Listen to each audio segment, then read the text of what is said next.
She stood quietly at the edge of the crowded street, her hands trembling slightly as she held the old, worn-out violin.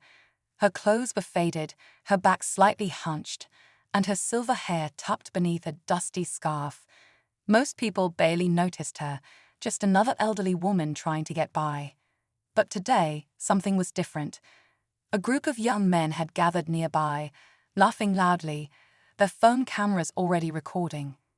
One of them stepped forward, pointing at the violin and challenging her to play. Not out of kindness, but to mock her. They wanted a show, something to laugh at. People started to stop and stare. Some pulled out their phones, expecting a scene. A few even smirked, thinking it was just another prank video about to unfold.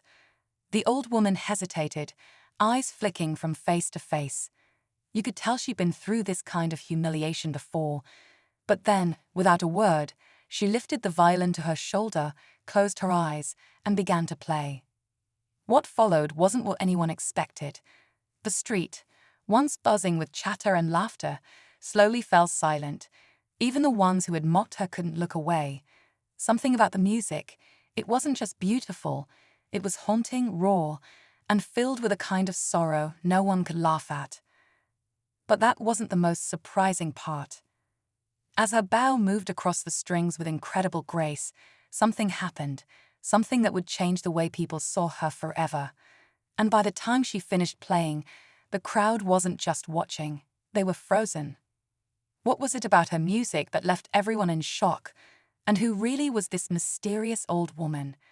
Keep watching, because what happens next will stay with you long after the last note fades. The moment her final note faded into the air, no one clapped, no one laughed. They just stared, caught between confusion and awe. The woman lowered her violin slowly, her expression calm, almost distant, like she had drifted somewhere far away while playing. For a second, the street felt frozen in time. But behind the silence was something deeper. Whispers began to spread. Who is she? Where did she learn to play like that? Did you see her hands? They barely shook when she played. Even the young men who'd meant to mock her looked uneasy now, their smirks gone. What they didn't know, what none of them could have guessed, was that this wasn't just any old woman on a street corner. Her name was Elena. Decades ago, she had been a renowned violinist, performing in grand concert halls across Europe. But life had changed everything. A sudden tragedy, a lost family, a war that left nothing behind.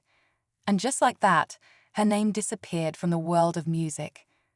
Since then, she had lived quietly, moving from town to town, never speaking of her past. Her violin, worn and cracked, was the only piece of her old life she kept close, and even that she rarely touched, until today. So why now? Why had she chosen this moment, in front of strangers, to play again? And how did her music carry so much pain, so much truth, that it made people stop in their tracks? As the crowd slowly backed away, unsure what they'd just witnessed, one man stayed behind. He looked familiar, too familiar. Elena's eyes locked with his for just a second, and something shifted. Who was he? And what secret did they share that had been buried all these years? Elena didn't speak. Her eyes remained fixed on the man standing at the edge of the crowd. He looked older now, thinner hair, deeper lines, but she knew that face. Years ago, he had stood in a very different place, in a concert hall, wearing a suit, clapping as she played under bright lights. Back then, he was a music critic. Not just any critic, he was the one whose words could make or break a career, and he had broken hers. What the crowd never knew was that Elena's disappearance from the world stage hadn't just been because of war or grief.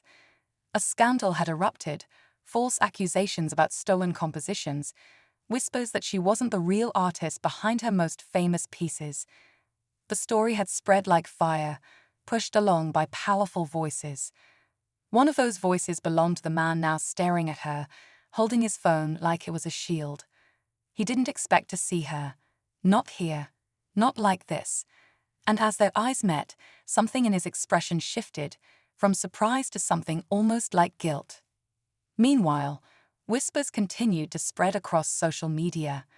The video of her playing had already gone viral. People were calling her the mystery street violinist, begging to know who she was. Some recognized the music, a rare piece she had composed herself but was long thought lost. Others were digging deeper, posting old photos, trying to match the face from decades ago to the woman in the video. But while the internet searched for answers, Elena felt the past circling back, tighter with each passing hour. The man began walking toward her slowly, while the young men who had mocked her earlier looked on, their laughter long gone. What was he about to say?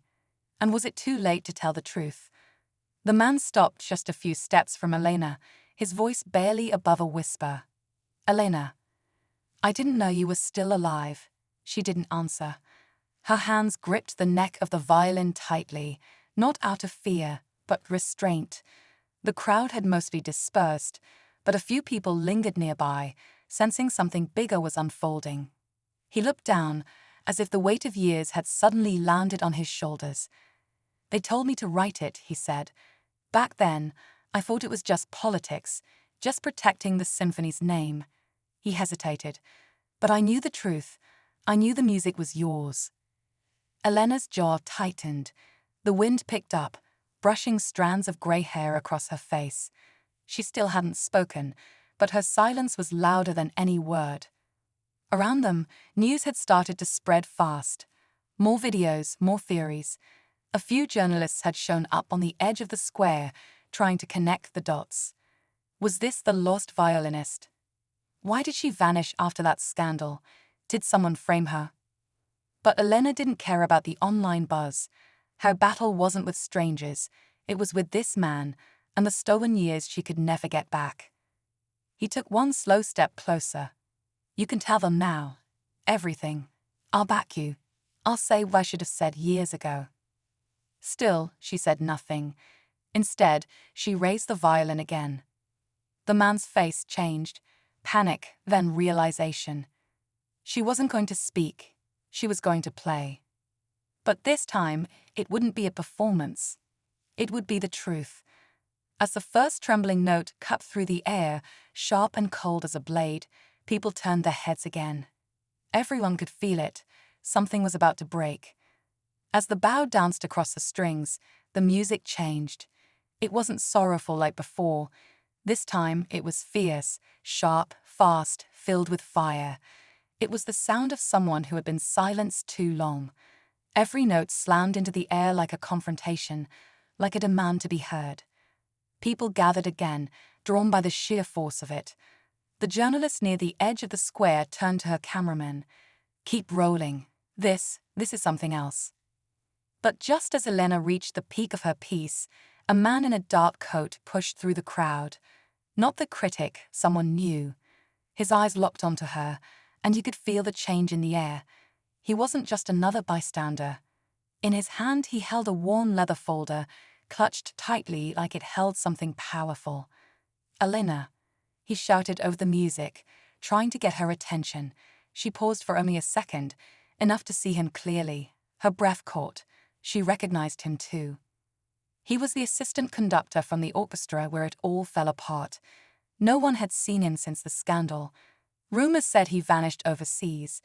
But now, after all these years, he was here, and in his hand was the one thing that could shift everything, the original score, her handwritten composition, the very proof that had disappeared when she was accused of stealing her own work. The crowd, the journalists, even the critic, all turned to stare at him. "Elena," he said, his voice steadier now, "I've kept this safe. I should have come forward long ago." But before she could speak, a voice rang out from the back. Cold, familiar. "Don't you dare." Another figure stepped forward, someone who didn't want the truth revealed. And he wasn't alone. Elena lowered her violin slowly, eyes narrowing as the new figure stepped into view. It was the director of the old orchestra, the man who had orchestrated the entire scandal all those years ago. His face was older now, harder to read, but the coldness in his voice hadn't changed. He scanned the crowd, then looked straight at the man holding the folder. "You were paid to disappear," he said sharply. You come back now, and you'll regret it." Gasps rippled through the crowd. The assistant conductor stood his ground, his grip tightening on the folder. "I was paid to stay quiet, yes, but not anymore. She deserves the truth." He turned to Elena and gently held out the folder. "It's all here, your notes, your edits, your name on every page. I kept it hidden in case I ever got the courage to do what's right." The tension cracked like thunder. Reporters surged forward, cameras flashing, capturing every moment. The critics stepped between them and the director. "It's over. The truth is out now. And this time, I'll make sure it's heard." His voice shook slightly, but there was resolve in it. Elena's hands trembled as she took the folder. She opened it slowly, like lifting the lid off a memory buried too long. Her signature stared back at her, proof that her music had always been her own.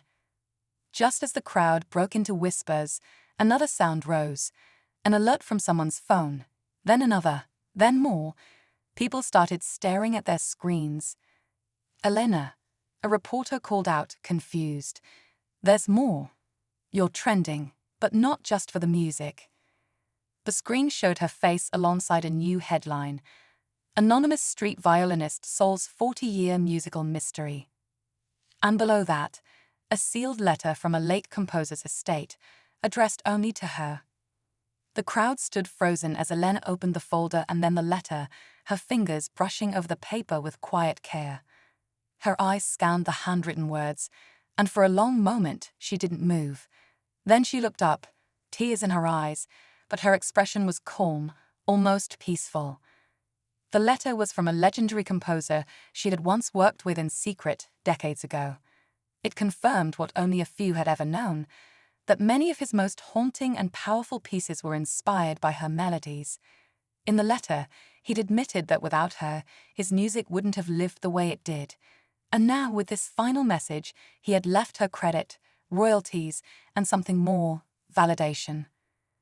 The videos from that day spread across the internet like wildfire. The street violinist was no longer a mystery. She was Elena Moravec, once erased from music history, now restored to it. Music academies and journalists from around the world began reaching out. Old students of hers started speaking up, sharing stories of her kindness, her passion, and her brilliance. She became not just a trending topic, but a symbol of truth surviving silence, of art surviving betrayal. The critic, now humbled, published a front-page article owning his past and calling Elena one of the greatest violinists of the century. The assistant conductor returned to music, finally free from the shadows, and the orchestra director who once buried the truth quietly stepped down, his reputation unraveling. But Elena, she didn't seek the spotlight. A week later, she returned to the same street corner, not for revenge, not for attention, but simply to play. This time, not for the crowd, but for herself. And as the music flowed once more, people didn't laugh. They listened. Because now they finally understood who she was.